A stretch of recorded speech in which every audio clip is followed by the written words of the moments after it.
छुड़ावा।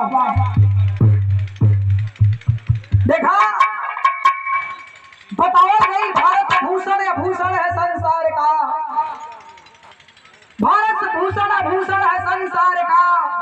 माँ के गोदी में पलते हैं शेरे बबर, आग पे जान देने की परवाह नहीं, जबकि दुश्मन उठाता वतन पे नजर। शेरे पंजाब में खास वाला था, मोहम्मद उस्मान था एक फौजी जवान। सलीम शहनाज घर में जो बच्चे रहे, 65 की लड़ाई में आया तूफान। तो है कि पमा से बजा खा जा।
जिनके तरह हम लोग आए हुए हैं,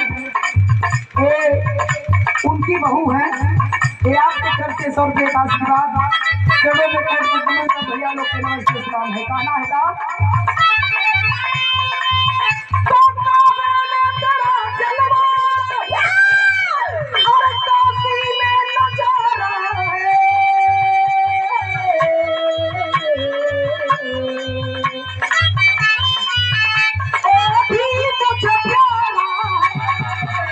ये